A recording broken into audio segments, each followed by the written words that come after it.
돌봄이라는 말을 들으면 우리 마음이 따뜻해지기도 하고 무거워지기도 합니다. 돌보는 일은 기본적으로 기쁘고 보람되고 자랑스러운 일입니다. 그러나 동시에 무겁습니다. 돌봄은 쉽지 않습니다. 한 사람을 제대로 돌보는 것도 대단히 힘들고 지칩니다. 끝이 없다 생각할 때가 있습니다. 어디까지 해야 되나?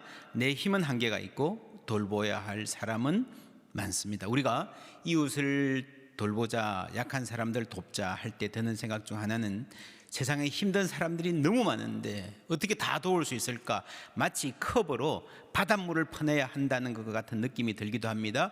세상에는 배고픈 사람도 많고 외로운 사람도 많습니다. 병원비, 학비 때문에 쩔쩔매는 사람도 많고요.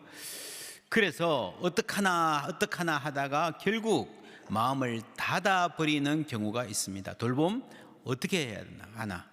사랑의 실천 어디까지 해야 하나? 오늘 말씀은 이런 질문을 가진 우리에게 아주 실제적인 지침을 줍니다. 16절 함께 읽습니다. 그가 우리를 위하여 목숨을 버리셨으니 우리가 이로써 사랑을 알고 우리도 형제들을 위하여 목숨을 버리는 것이 마땅하니라. 아멘.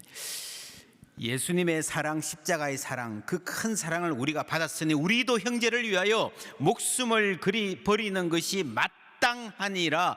참 은혜롭고 아름다운 말입니다. 그러나 쉽게 아멘 할 수 없는, 생각해보면 탁 걸리는 그런 말이기도 합니다. 알기는 알아요. 예수님 나를 위해서 목숨을 버리셨다 알고요. 그래서 우리도 형제들을 위하여 목숨을 힘들겠는데요. 물론 비슷하게 간 분들도 있습니다. 그리스도인들 중에 오지에 나가서 평생을 바치신 분들이 있고 그 중에는 순교하시는 분들도 있습니다. 슈바이처 마더 테레사, 주기철 손양원 목사님 같은 분들 많이 있습니다. 맞아요. 그래야 되지요. 우리도 같은 사랑을 받았습니다. 그래야 마땅한데 그래도 나는 아직 아닌 것 같아요. 감히 엄두를 내지 못할 것 같은 우리 같은 대부분의 사람들을 위해서 그 다음 17절은 대단히 현실적인 지침을 주십니다. 17절 함께 읽습니다. 누가 이 세상의 재물을 가지고 형제의 궁핍함을 보고도 도와줄 마음을 닫으면 하나님의 사랑이 어찌 그 속에 거하겠느냐. 아멘. 세 가지 조건. 첫 번째, 이 세상 재물을 가지고 있을 때, 나에게 도울 수 있는 능력이 있을 때. 두 번째, 형제의 궁핍함을 보게 될 때. 세 번째, 도와줄 마음이 내 마음에서 생길 때, 그때 그 마음을 막지 마라라고 하는 것입니다. 16절에 비해서 목숨을 버리는 것이 마땅하다에 비해서 대단히 현실적인 지침이죠. 여러분, 성경은요 근본적인 진리를 선포하면서 우리 존재 기반을 흔들어 놓지만 그 실천의 요구에 있어서 대단히 실제적입니다. 근본적이어서 급진적이지만 실제적이어서 소박하기도 합니다.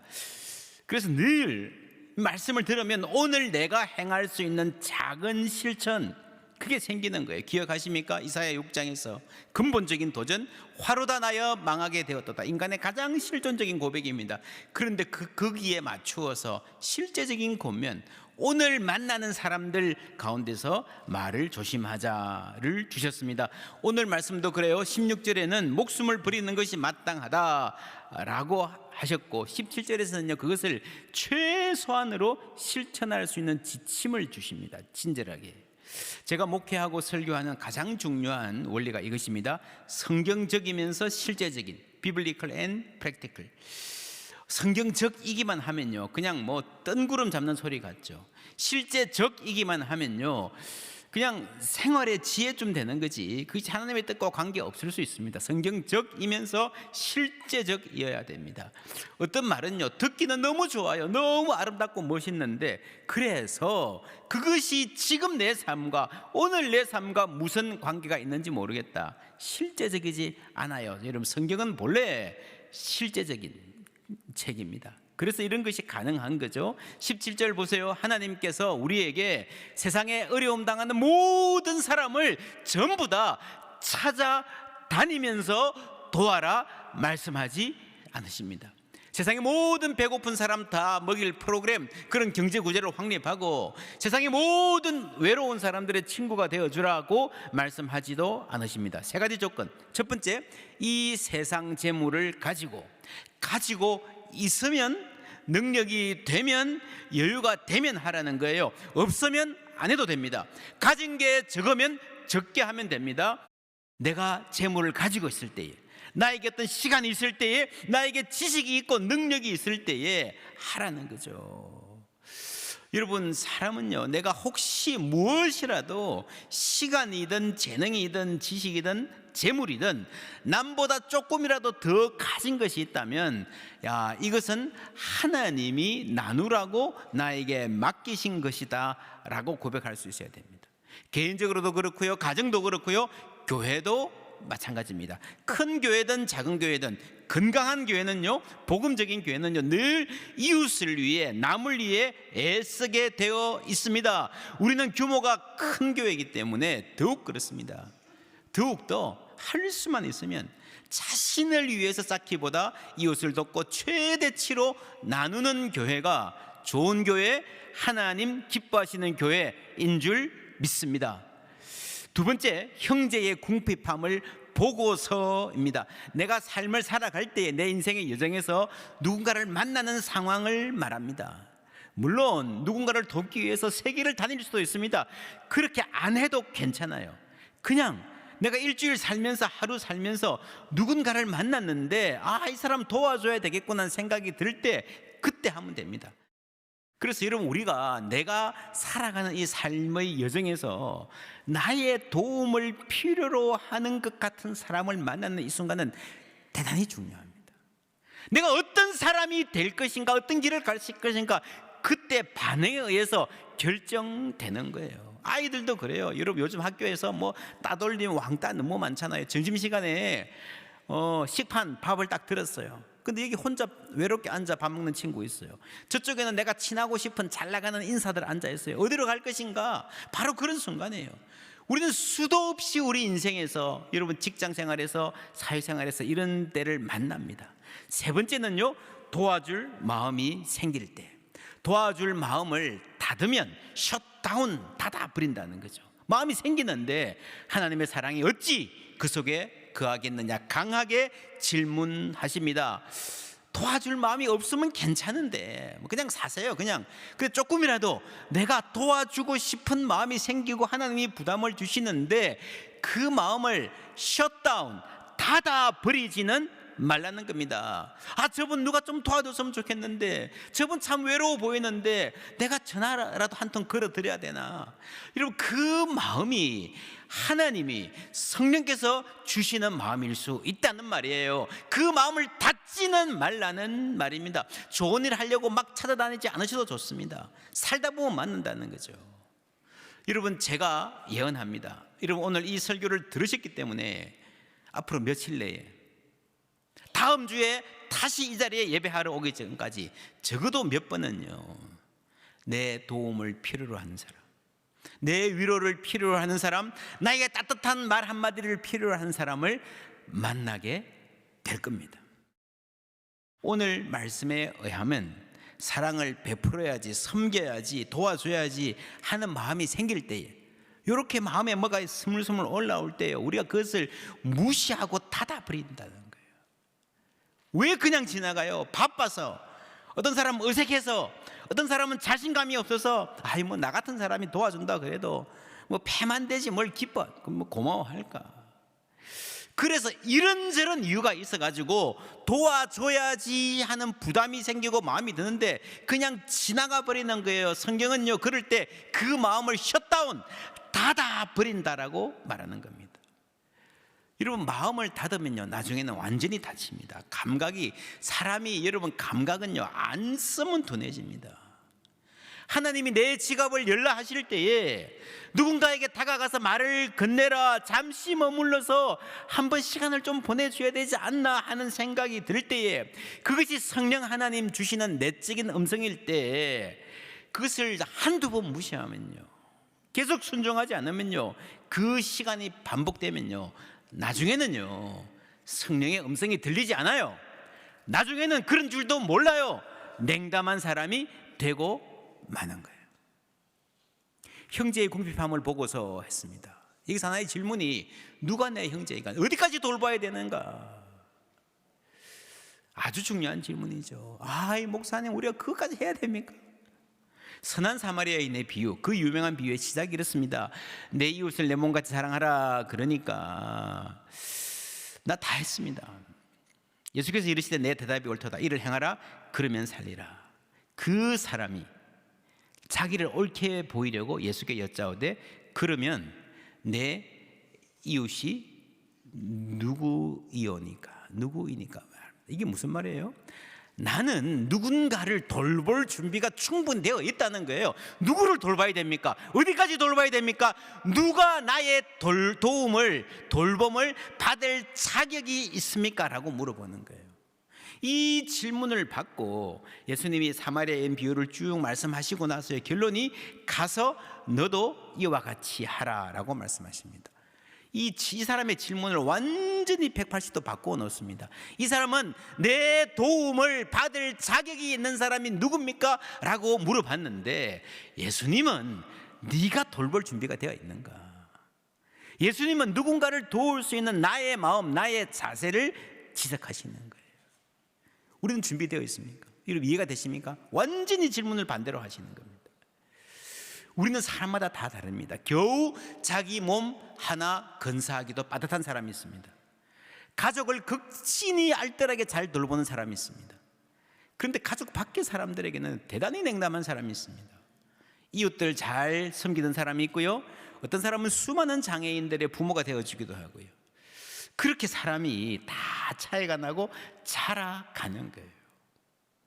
그래서 내가 누군가를 도울 수 있는 자세가 되어 있는가, 어디까지 도와야 됩니까? 이거는요, 외부에서 주어지는 기준이 없어요. 어디까지 도와야 됩니까? 나의 그릇의 크기를 말하는 거예요. 나의 그릇의 크기에 따라서, 여러분, 그게 우리의 복입니다. 여러분 기억하십니까? 몇 주 전에 그랬죠. 복 많이 받으세요. 사람마다 복이 다 다르잖아요. 복 많이 받으세요. 무슨 말인가 하면요, 알아서 받으세요. 그렇죠. 알아서 받으세요. 수준대로 받으세요. 여러분, 그릇대로 받는 거예요. 하나님이 복을 쏟아 부어 주셔도요, 그릇이 작으면 못 받는 거예요. 간장 종지만큼도 못 받는 사람이 있어요. 누가 내 이웃인가? 누가 내 형제인가? 누구를 사랑할 것인가? 누구를 어디까지 돌볼 것인가? 여러분, 그래서 교회는요, 함께 선을 행하면서 그 민감성을 개발하는 거예요. 그릇을 키우는 거예요. 그리스도 닮은 사람으로 자라나게 하는 거예요. 그래서 이 교회 역사의 틀은 형제를 위하여 자기 목숨을 버리는 예수님의 사랑을 그대로 실천하는 사람들도 생기는 거예요. 오늘 말씀에 하나님의 사랑이 어찌 그 속에 거할까 보냐라고 질문하고 났어요. 그 다음에 이런 말씀 나옵니다. 18절에서 자녀들아, 우리가 말과 혀로만 사랑하지 말고 행함과 진실함으로 하자. 여러분, 구원 얻는 믿음, 진정한 믿음은요, 우리가 믿음으로 구원 얻는데, 진정한 믿음은 사랑이 따라오게 되어 있다는 거예요. 하나님을 믿고 하나님의 사랑이 그 안에 거하면 우리가 사랑으로 살 수밖에 없습니다. 그래서 이런 점에서 사도 바울과 야고보가 똑같은 말을 하는 거예요. 갈라디아서에 보면 사도 바울이 믿음은 뭔가 하면요, 사랑으로서 역사하는 믿음이라는 거예요. 믿음이 있으면 사랑으로 반드시 드러나고 일을 하게 되어 있다는 겁니다. 묻습니다. 선행이 구원의 조건입니까? 아닙니다. 구원은 오로지 은혜로 받습니다. 그러나 사랑의 실천은 내가 구원받은 사람이라는 사실을 나에게 그리고 주위에 알려줍니다. 우리가 믿음으로 구원받지만 사랑을 실천을 해야 내가 구원받은 사람이라는 확신 가운데 살 수 있는 거예요. 14절에서 우리는 형제를 사랑함으로 사망에서 생명으로 옮겨 들어간 줄을 알거니와 사랑하지 아니하는 자는 사망에 머물러 있느니라 했습니다. 이 말씀을 잘못 읽으면요, 이 말씀에 질문이 있습니다. 사랑함으로 생명으로 들어갔다. 그거 아니고요, 사랑함으로 안다는 거예요. 계속 보여주세요. 사망에서 옮겨 생명으로 들어간 줄을 우리가 형제를 사랑함으로 알게 된다는 겁니다. 알게. 나의 사랑의 실천으로 우리가 구원 얻을 수 없습니다. 나의 사랑의 실천으로 사망에서 생명으로 옮길 수 없습니다. 왜냐하면 여러분, 사랑은 좋은 것이지만 내 사랑은 약해요. 내 사랑은 부족해요. 별로 힘이 없습니다. 힘껏 사랑한다 그래도요, 우리는 바뀌잖아요. 변하잖아요. 그래서 내가 사랑하는 나의 사랑의 행함, 실천, 거기에 구원을 위치시킬 수가 없습니다. 구원은 내가 사랑한 게 아니고요, 하나님이 나를 사랑하셔서 그 은혜로 구원해 주신 줄 믿습니다. 나는 아무런 조건 없이 자격 없이 구원을 받았지만 그 다음에 구원받은 사람이면 사랑의 삶을 살게 되어 있습니다. 여러분, 그것이 하나님의 사랑이 우리 마음 가운데 거하는 거예요. 거하는 거. 구원의 확신. 여러분, 왜 구원의 확신이 흔들립니까? 첫째로는요, 성경을 잘못 배워서 그래요. 그런데 또박또박 또렷하게 잘 교육받고 배워도 구원의 확신이 흔들릴 수 있습니다. 하나님 계신지 안 계신지 여러분 그냥 왔다 갔다 할 때가 있어요. 지식이 없어서 그렇지 않습니다. 왜 그런지 아십니까? 사랑의 나눔 있는 곳에 하나님께서 계시도다. 아주 유명한 찬송이 있습니다. 여러분, 사실요, 하나님은 어디에나 계십니다. 무소부재하시죠. omnipresent, 무소부재, 어디나 계십니다. 그런데 문제는 우리가 잘 느끼지 못할 때가 많다는 거예요. 그렇죠? 여러분, 아름다운 음악이 있어도요, 들을 줄 아는 귀가 없으면, 예쁜 꽃이 지천으로 피어 있어도 들여다볼 여유가 없으면, 나에게 정말 관심 가져주는 사람이 있어도 내 마음이 온통 다른 욕심에 팔려 있으면요, 나에게는 없는 것이나 마찬가지입니다. 음악도 없고 꽃도 없고 나에게 관심 가져주는 사람도 아무도 없다고 생각하고 그렇게 빈약하고 메마른 삶을 살아가는 거예요. 하나님과의 관계도 그렇습니다. 하나님은 우리가 가는 어디에나 계신 줄 믿습니다. 그런데 우리 가운데 계신데요, 그 하나님이 계시다는 것을 생생히 느끼고 살아가는 사람은 성경 지식이 많은 사람이 아니에요. 교회에서 직분을 받은 사람이 아니에요. 누구입니까? 사랑의 나눔 있는 곳에 하나님께서 계시도다. 할렐루야. 사랑의 나눔 그 자리에 있는 거예요. 내가 사랑을 실천하는 사람이 되는 거예요. 그리스도의 이름으로 누군가를 먹이는 거예요. 도와주는 거예요. 친구가 되어주는 거예요. 내가 꼭 큰 도움을 주지 않아도 됩니다. 함께 삶을 나누고 사랑의 나눔, 기도 제목을 나누고 형제가 눈물 흘릴 때에 아파서 나도 기도하고 나도 부족하지만 위에서 눈물 흘려주고, 여러분, 그 사랑의 나눔이 있는 곳에 하나님 생생하게 현존하실 줄 믿습니다. 우리 사랑방이 그거 하는 거예요. 이로 서로 아픔을 나누잖아요. 삶을 나누잖아요. 기도 제목 나누잖아요. 그럴 때에 구원의 확신, 하나님이 내 삶에 함께 계신다는 생생한 확신 가운데에 우리가 살아갈 수 있습니다. 4세기의 일입니다. 로마 시대 때 10대 중반의 군인 마르티누스라는 사람이 있었어요. 평소에 늘 다니던 길인데 어떤 추운 날에 아미행이라는 시에서 성문을 나오는데요, 그날따라 거지가 한 사람 보이는데, 이렇게 추운 날씨에 저 사람 얼마나 힘들까 막 헐벗었어요. 그래서 뭔가를 주고 싶은데 가진 게 아무것도 없어요. 자신의 망토를 벗어서 칼로 반으로 잘라서 반을 입혀주고 떠났습니다. 그런데 이 어린 소년이 그날 밤에 꿈에 예수님을 봐요. 예수님이 하시는 말씀이 그 주위에 천사들이 있는데, 자 보아라, 저 마르티누스가 아직 세례도 안 받은 예비 신자인데 나에게 이것을 입혀 주었다. 그런데 자기가 잘라준 그 옷을 예수님이 입고 계신 거예요. 이 경험을 하고 나서 세례 교육을 받고 7, 8세의 세례를 받습니다. 그리고 군생활을 하는데 로마 시대 군생활이 나하고 너무 안 맞아요. 그냥 의미 없는 전쟁, 살육 전쟁을 계속 하는데, 또 전쟁을 앞두고 황제 줄리안 황제가 병사들을 모아가지고 봉급주면서 싸움을 독려합니다. 저는 이거 안 받고 제대하겠습니다. 저는 이제 그리스도를 섬기는 사람이 되었습니다 라고 제대를 그 자리에서 신청합니다. 황제가 거절하죠. 그래서 제대 못하니까 뭐 순종은 해야 되고, 그 다음날 갑옷 안 입고 창도 안 들고 십자가 하나 들고 적진으로 나아갑니다.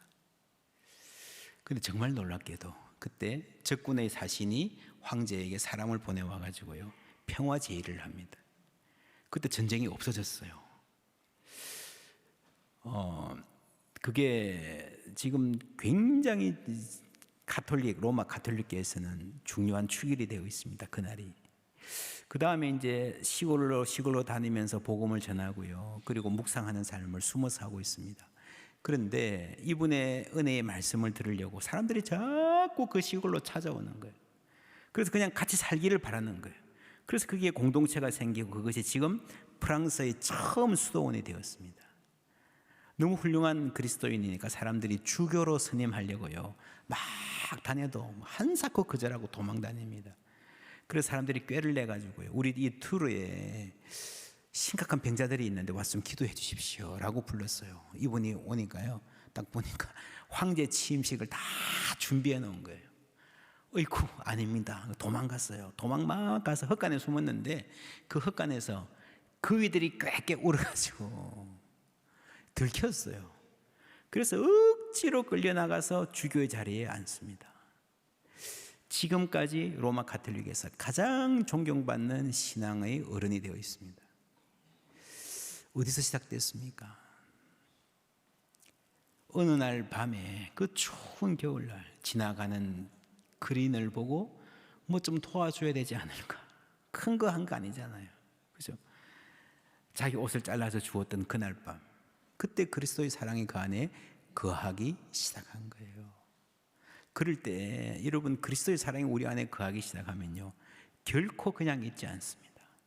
계속해서 자라나고 새로운 초청과 도전을 주십니다. 그 음성을 따라 사는 거예요.